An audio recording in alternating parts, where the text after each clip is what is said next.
Сайн уу бүгдээрээ. За ингээ миний сувг тавтай морил өмнөх бүтээлч видеоны доор одоо комент хэсэгт самбарын альчуур яаж хийх вэ гэж бичсэн байна. Тэгээ би комментиг уншаад нэр бас зөөмөл урлаар самбарын альчуур одоо яагаад хийж болохгүй гэж бодоод одоо ингээд эхлэх гэж суужээ. Тэгээ хамтдаа самбарын альчуур. Тэгээ би одоо энд байгаа өөдснүүдээсээ одоо сонгоно. Харин ийм бэс өнгийн ардлын одоо энэ өнгийн болохоор юм натурал өнгө сонгочихлоо. Арай бас жоохон зузаан материал сонгосон. Энэ тэгээд самбарын альчуур маань хийхэд маш амархан учраас одоо ойр байгаа дүүнэртээ бас шеэрлээрээ 10 жил тахад ер нь самбарын альчуур хийгээд одоо ангидаа аваад очих багшаасаа айгуу том хөрх үнэлгээ авчдаг штэ. Би одоо 10 жил тахтаа бас ингээд өөрөө заримдаа сайн дураараа эсвэл одоо багшийнхаа даалгавраар ингээд гэрийн даалгавртаа самбарын альчуур хийгээд аваад очичдаг байсан. Тэгээд тухайн үед зүгээр л одоо өөртөө байгаа давгаал ашигладаг байсан. Энэ удаа болохоор би зөөмөл орлоо ашиглая гэж шийдлээ. За тэгээд бичлэгтээ оръё.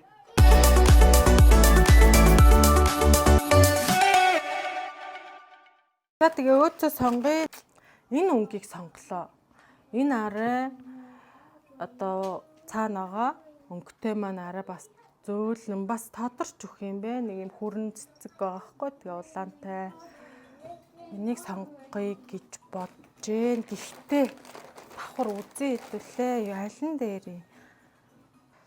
Яах юм болоо? Энд дээр энэ өнгө бас гоё юм биш тэн дээр. Нэг талд нь энийг хийгээд нэг талд нь энэ хийчт юм лөө.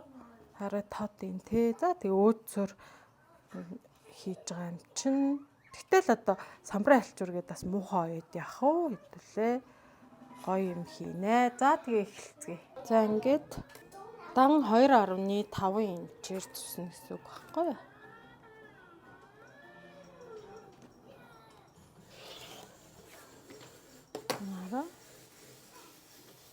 За тэгээ үндсэн энэ өнгөнийхөө хажууд бас нэг өнгө сонгох хэрэгтэй юм байна. Тэгээ энэ арай төхөө ай хөөрхөн байгаас үнэхтэй. Дээрэс нь энтэй маань дан имэр явал бас уйтгартай юм байна л да. Тэгэхээр бас энэ өнгийг энтэй хоршуулаад тэгээ гол нь энэ бэс өнгөн дээр яаж харагдах нь үзье. Цаад өнгөнөөсөө гайгүй гарчих юм байна. За энэ хоёр бол мэдээж гарна. Яа тэгэл арай өөр тийм баас тээ. Би 10 жил тахтаа тэгэлстэй янз бүрийн даавуугаар тэгтээ тухайн үед яг ийм даав маваа олддгүй аюу хэцүү байсан билээ. Тэгэл өөртөө байгаа юмараа л одоо юу ч хийж авч очдөг байсан.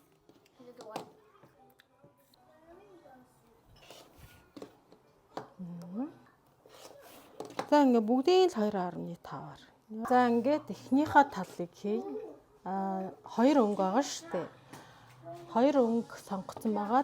Тэрнээсээ 8. За тэгээ арын бэс буюу одоо нөгөө ар өнгө маань болохоор 12 шиг дандаа 2.5. 5-ын хэмжээтэй дөрвөлжин. Энэ бас 2.5 инч, энэ бас 2.5 инч. За одоо тэгээ яах вэ гэвэл хэдүүлээ. Эхлээд 4 одоо 2 өнгөнөөсөө 4-4-ийг өнгийг хавсраад ингэж тавиад тэгтээ тавихаасаа өмнө нэг нь ингэ нугалчих. Тэгвэл нөгөө нэг зураас гараад бид нар диагоналд болж явах гэдэг байгаа байхгүй юу? Нөгөө талын ингүүл зүгээр юм байна. Нөгөө талын ингүүл арай зураас нь тод харагдах юм. Ингээд бид нар ингээд зураас гаргачих байгаа байхгүй. Тэгээд 2 өнгийг хавсраад ингээд 4 шишгийг бэлтэнэ. Нэрийг дандаа штэ.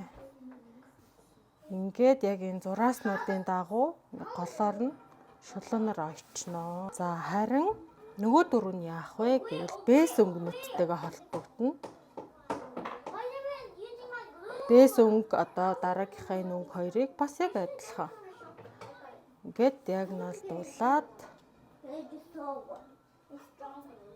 8 буюу одоо 4-4-өр нь ингээд бэс өнгөтэйгээ бас яг энэ шигээ холбогдно гэсэн үг байхгүй.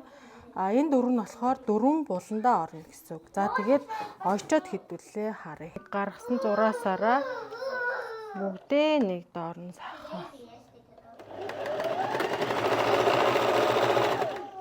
ингээ залгуулаад очих. Дараа нь тэгээд салгаад авчих. За ингээ бүгдийг ингээ ойцсон. Голоор нь салгаж аваад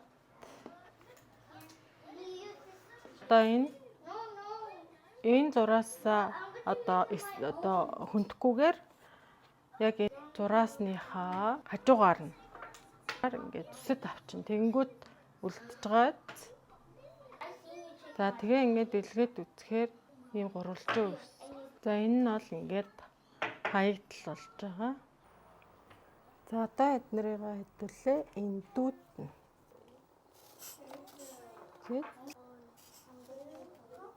За одоо хэдүүлээ байршуулж үзье. Яаж байрших вэ гэвэл анх одоо нэг хоёр өнгөө хооронд нь ойсон шүү дээ. Энэ маань болохоор яг ингээд за ингэж харуулуулаарай ойлгох юм байна. Хараа гээд яг нэг сэнсний юм шиг байгаа зү. За ингэж дараалуулаад тавина. За дараагийнх нь яах вэ гэвэл ингэж залгуулна хараа. Энд дээр нэг нөгөө дөрвөн болон байгаа шүү дээ. Дөрвөн нөгөө бэйс өнгө. За энэ маань болохоор ингээд. Зээ. Дараагийнх нь энэ. За нөгөө нэг болсон юм байна.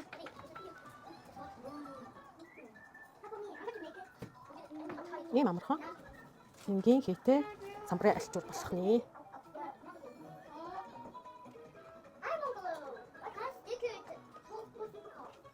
За нүдэнд нь харагч нь одоо эднэрийг яах вэ гэж хэлдүүлээ.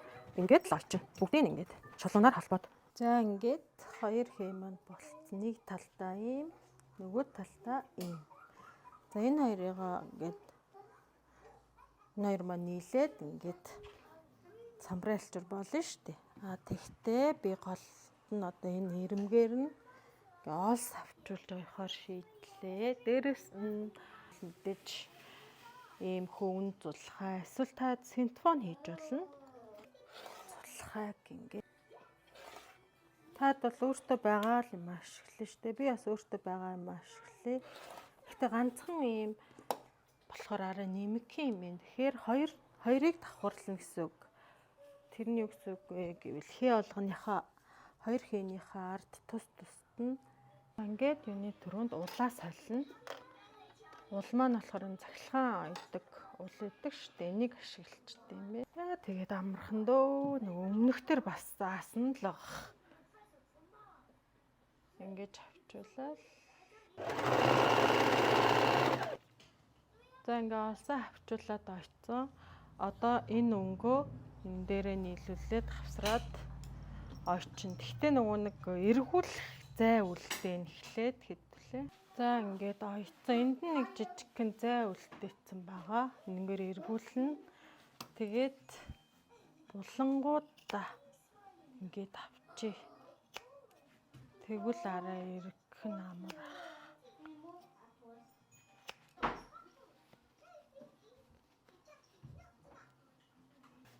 Би энд нь харин ингээд бариулын ингээд оруулсан шүү. За буланд нь.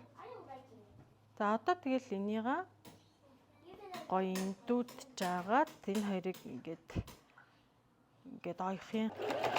За ингээд сахаа аргадаад эвтэхэ оёд дуусгачих.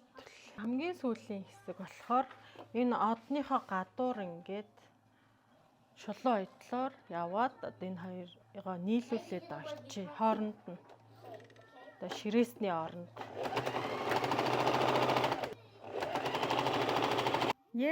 За дууссан. Ингээ бидний самбрын альчуур ямар болсон бэ? Гоё агаас дээ. Ийм самбрын альчууртай ингээ үйл бас гоё ш. Тэр хоёр талаараа ингээд хэрэгэлцдэг. За ингээ самбрын альчуур хийх бичлэг маань таалагдсан болвол 10 жилийн дүүнэртаа хүртэл нь одоо хуваалцаарай, шеэрлээрэй. За тийм үү, subscribe дарж дэмжихээ бити мартаарай. Дараагийнхаа мэдээлж видеогоор уулзъя. Бай.